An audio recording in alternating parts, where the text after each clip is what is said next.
بسم اللہ الرحمن الرحیم۔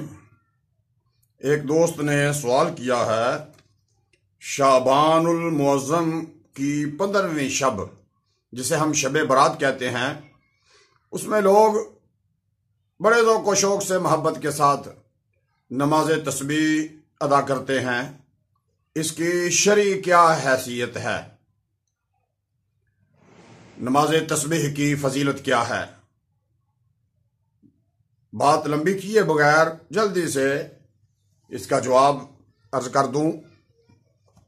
نماز تسبیح نفل نماز ہے، چونکہ اس میں بار بار تسبیح پڑھی جاتی ہے، اس لیے اس نماز کو نماز تسبیح کہتے ہیں۔ سبحان اللہ، الحمدللہ، لا الہ الا اللہ، اللہ اکبر، ان کلمات پہ مشتمل تسبیح اس نماز میں بار بار پڑھی جاتی ہے۔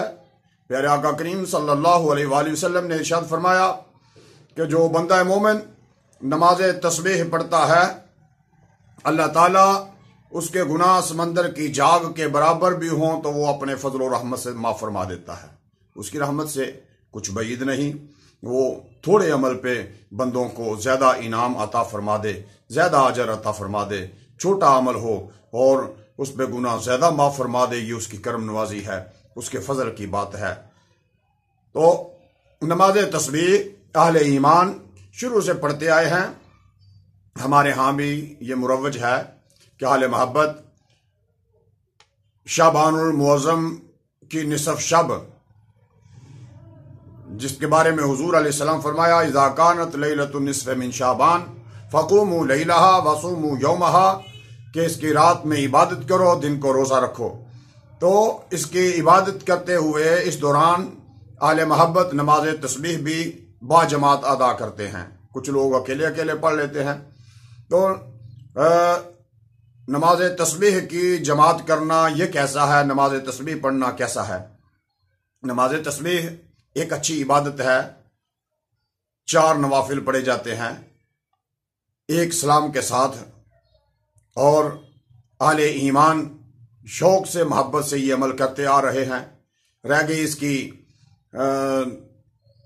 جماعت کے حوالے سے، نوافل کی جماعت کو کچھ علماء مکروہ کہتے ہیں، لیکن آج کے پرفتن دور میں جبکہ لوگ دین سے دور اور مسجدوں میں ان کی رغبت کم، عبادات میں ان کی رغبت کم، ایسی صورتحال میں اگر کوئی بندہ مومن نماز تسبیح با جماعت ادا کر لیتا ہے تو اس میں علماء یہ بھی فرماتے ہیں کہ کسی قسم کا کوئی حرج نہیں ہے۔ لہذا چونکہ نفل عبادت ہے، لوگوں کو راغب کرنے کے لیے، اس کی طرف میلان پیدا کرنے کے لیے، مسجد کی طرف شوق پیدا کرنے کے لیے، اکیلے اکیلے، چونکہ لمبی نماز ہے، اکیلے اکیلے لوگ پڑھنے سے ذرا اکتا بھی جاتے ہیں، تھک بھی جاتے ہیں۔ اس لیے جب مل جل کے کام ہو جائے، رغبت ہو جائے، تو اس کو علماء کہتے ہیں مناسب ہے، جائز ہے، اس میں کوئی حرج نہیں ہے۔ اس کے علاوہ دوسرا سوال ہے کہ شب برات کے حوالے سے مزید نوافل پڑھنے کے بارے میں یا کچھ ذکر اذکار کے بارے میں کچھ بیان کر دیجئے۔ تو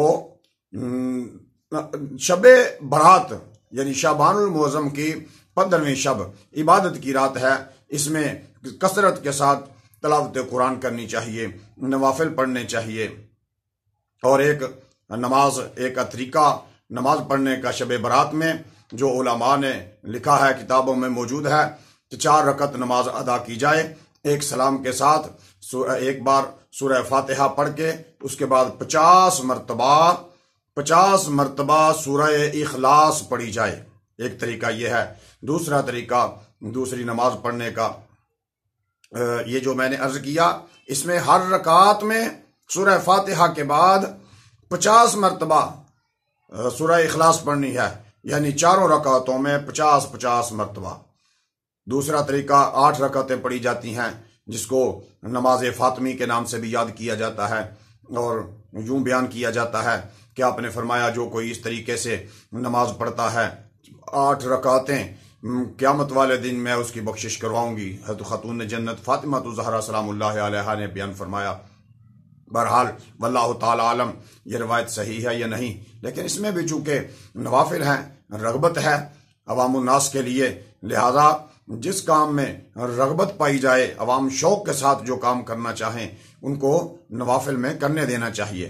لیکن سب سے بہتر عمل یہ ہے کہ جب بھی کوئی بھی نماز پڑھی جائے اس میں 2 رکعت پڑھی جائیں۔ نوافل جو ہے سب سے بہتر طریقہ نوافل پڑھنے کا 2 رکعت پڑھی جائیں، ہر 2 رکعت کے بعد سلام پھیرا جائے۔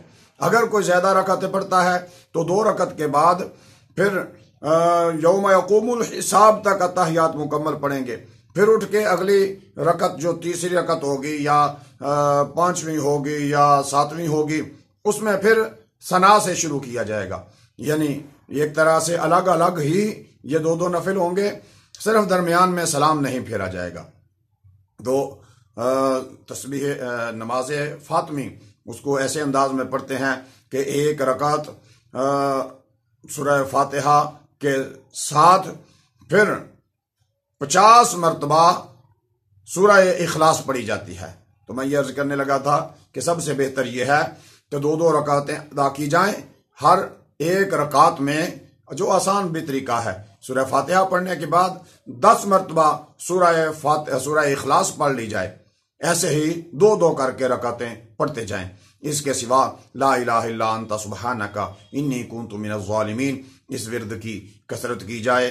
یہ دعائے یونس علیہ السلام ہے، ربنا ظلمنا انفسنا وان لم تغفر لنا وترحمنا لنکونن من الخاسرین۔ یہ دعا حضرت آدم علیہ السلام کی ہے، یہ دعا بھی اس میں کثرت کرنی چاہیے، درود شریف کی کثرت کرنی چاہیے۔ اللہم انک عفو تحب العفو، یہ دعا بھی کثرت کرنی چاہیے، کیونکہ نبی کریم صلی اللہ علیہ وسلم نے حضرت ام المومنین عائشہ صدیقہ رضی اللہ تعالی عنہا کو یہ وظیفہ لیلۃ القدر میں ارشاد فرمایا۔ تو چونکہ یہ شب برات بھی بڑی رات ہے اس لیے یہ وظیفہ بھی کثرت کے ساتھ پڑھ لینا چاہیے۔